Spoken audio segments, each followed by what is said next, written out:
What is up guys? Good evening sa lahat. So ayun guys, kita nyo yan, 813 10 liters.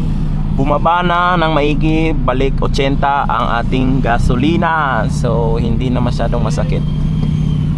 Masakit pa rin, no? Kasi dapat yan nasa 50s lang yan kung wala pang crisis. So ngayon pa man, praise the Lord. At bumababa na ulit kasi napakasakit talaga nung pumalo ng 100 plus yung gasolina, no? So ang napaka-affected talaga yan guys, hindi tayo kundi yung mga drivers ng mga PUV, yung mga naghahanap buhay, pumapasada kagaya ng yan ng taxi, no? Kasi hindi sila pwedeng mag-increase dahil mas yung mamamayang Pilipino ang matatamaan ng sobra. Kasi pag nag-increase sila ng napakalaki, yun, kaya puro ayuda na lang. So ito guys, isa ring Civic, no? FC, idol ko rin yan, pero mas idol ko talaga tong FD. Timeless beauty kasi ito para sa akin Ito kasi yung time na college kasi ako, kasagsagan ng college life ko nung inilabas tong Honda Civic. So dream car kaya came true.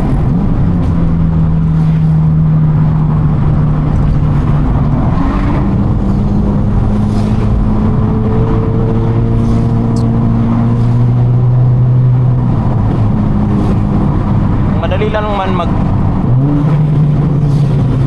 mag-repair o mag-restore ng Civic guys pag may pera lang talaga, no? Kasi yung parts availability ng Civic guys is napaka dami. So even sa Lazada guys, makakabili ka ng under chassis at kung ano-anong parts ng Honda Civic, no? Ang dami. So next time na may masisira o papalitan nito, wear and tear, sa Lazada na ako pupunta dahil ito ay napalitan na ni Jong Bets ng mga under chassis. So aabot yun ng mga 5 years siguro, kasi hindi ko ito ibibenta papagamit ko to sa anak ko soon pag siya ay naging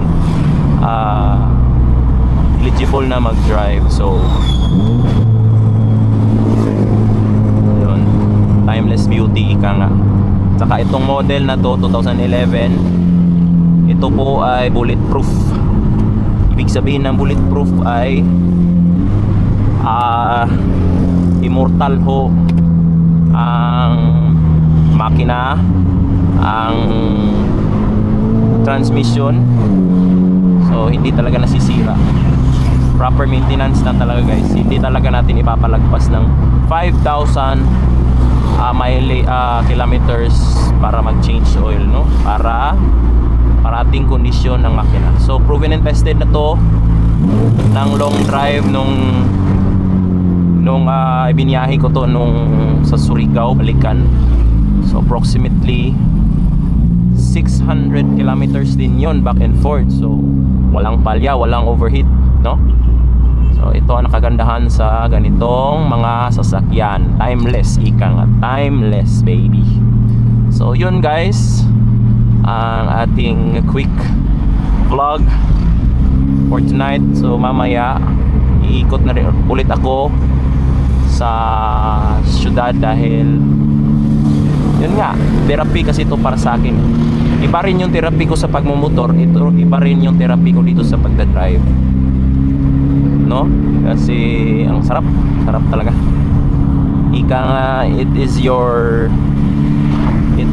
freedom, no? Pag nasa wheels ka, 2 wheels man o 4 wheels, basta ikaw yung driver, no? Napakagandang gumala talaga, lalong lalo na sa gabi.